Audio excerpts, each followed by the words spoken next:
All right, what is up, everybody? Welcome back to the Libraries and Weight Rooms podcast. My name is DJ Ligori, and today we're on episode number 162. And this week, I first need to apologize. I didn't release the typical Tuesday, Wednesday type of release date, and that was for a good cause. I was in Guatemala last week, and I kind of just wanted to be present, be in the moment, and really enjoy that trip to the full extent of all the things that it gave me. And so I said, you know what, I'm just going to record this one when I get back. So I'm going to release this one on basically right when I'm done with it and right on the weekend. And then we'll have our typical, we'll get back on schedule for next week. And I had a absolutely awesome time this past week in Guatemala. As I mentioned, I went there for a mindset retreat, and it was basically 3 to 4 days of just kind of untangling your thinking. And that's kind of like the best way that I think we can describe it. And we went through this really cool framework, and it was led by this guy named David Bayer. And I was lucky enough to get to go on this trip through my business partner, who kind of had a +1 to the event. And so it was awesome. It was a really, really great week. I got to meet some incredible people who, you know, you don't give them handshakes, you give them hugs type of things. And that was kind of the feeling and the vibe that I got the whole weekend. And that's a really cool community to be a part of. It doesn't necessarily have to be that community in general, but think about like the communities that you are a part of in your life where you guys don't give handshakes, you give hugs, right? And you know these people's, you know, their families, right? Their jobs, the things that they've struggled with, right? You know them on more of an intimate level, and that's what I got to experience this weekend. And one of the things that we were working through was this. So there were like basically 12 steps to this whole weekend. And one of the steps was really around identifying our limiting beliefs and basically the problems that we are making a problem in our life. And I want to start today's episode with a quick story to kind of give an example of this idea I learned in Guatemala that I think is really, really powerful when it comes to whenever we get stressed or whenever we think there's a challenge in our life. When I was a senior in high school, I played basketball, and my senior year was probably about halfway through the season. I broke my hand in one of our games. It was against one of our crosstown rivals. We actually got absolutely smoked in the game. And I remember it was a very routine play. I went up to basically grab a rebound. I remember actually hitting my hand against one of the other guys on the opposing team. I still got the rebound and actually put the ball back in. And when I was running back to play defense, I could feel my hand, like I was moving the bones around in my hand. And I was like, that doesn't sound too good. So that doesn't feel too good. So I finished up the quarter and we finished up the half, and I went over to my coach and I was like, hey, I think I might have just broke my hand. And it was like, really? And I remember him saying, like, I think if you broke your hand, you'd be in more pain. And I'm like, I kind of had a little adrenaline in me. I'm like, I think this is broken. And I went over to the trainer, and she grabbed my hand and she was like, oh my God, this hand is severely broken. And I was like, I knew it. I was like, I knew I broke the hand. So it really didn't hurt that bad until, like, I think probably some of my adrenaline came down, and then the pain really started to kick in. And the next day I went to the doctors, and they were like, yeah, you definitely broke your hand. I had to put a cast on it and everything. And I basically missed probably about maybe a month and a half, 2 months of the season. And I remember coming back for maybe like the last 2 games or so, and then into kind of our sectional playoffs and things like that.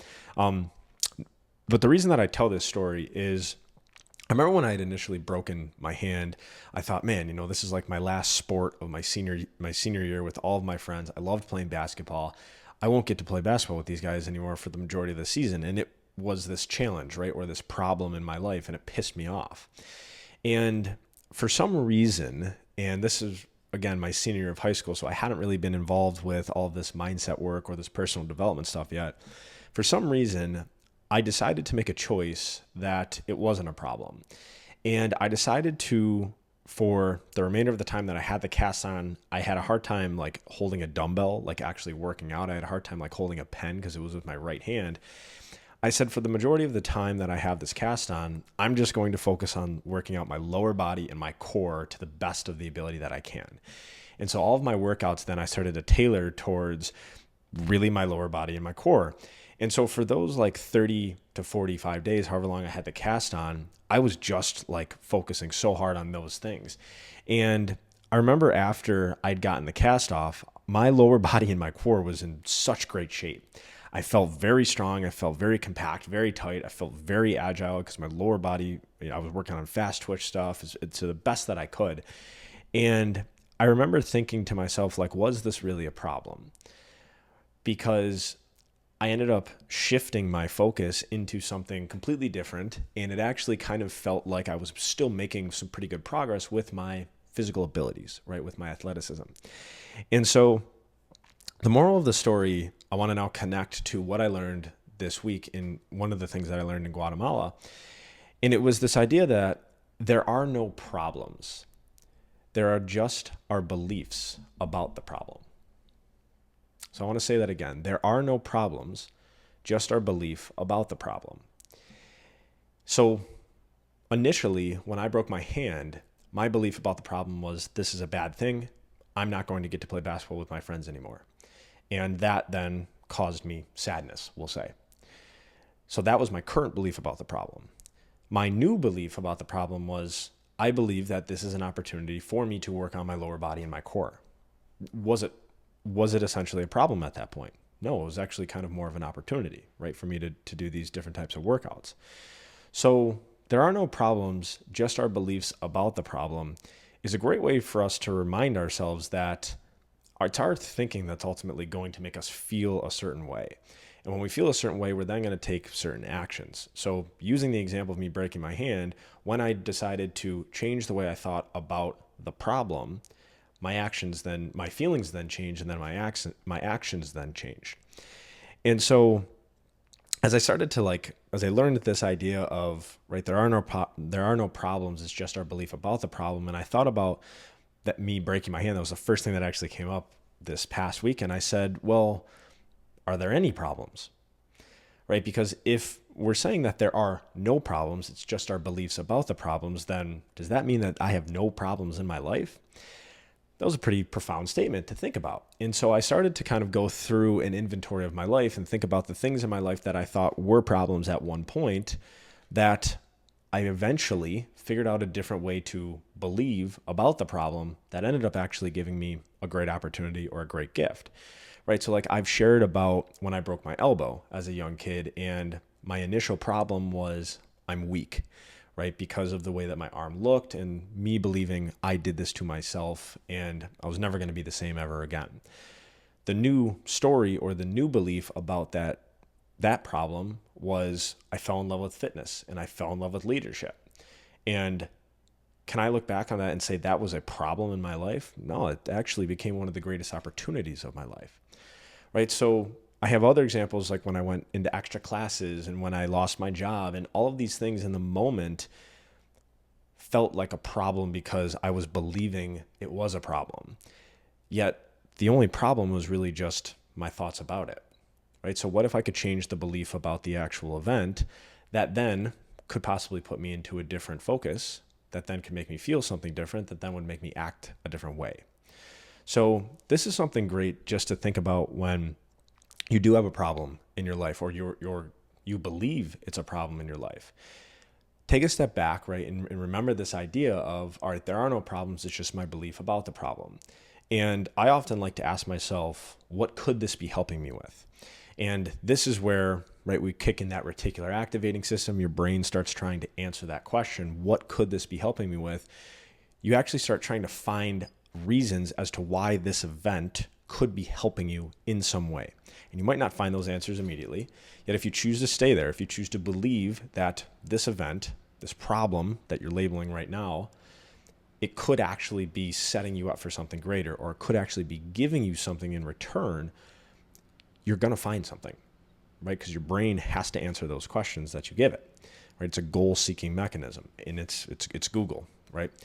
So I also like to call this the 10% rule, right? Where every event that happens, there's 10% of this that's actually going to help me, right? And I might not see it immediately.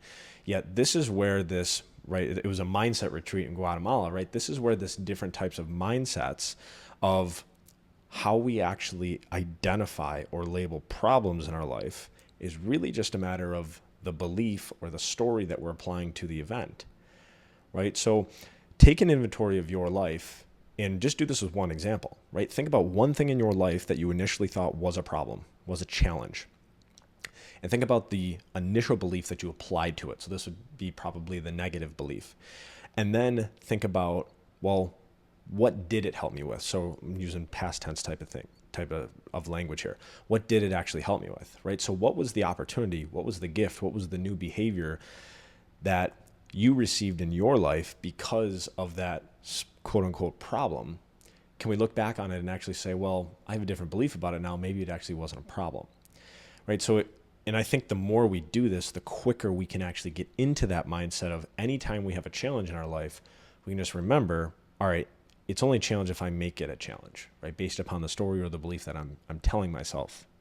And so I'm currently trying to do this with a lot of the things that I'm growing with our young man coaching community, right? Because it's not just, we're not just enrolling 50 guys a month type of thing, right? So I'm trying to figure out like, all right, is this a problem in my life, or is this just a great opportunity for me to figure out how to actually build a community, right? And that actually makes me feel a little bit better, right? It makes me, right, there's different thoughts in my head that cause me then to feel a certain way, then cause me to act a certain way, all right?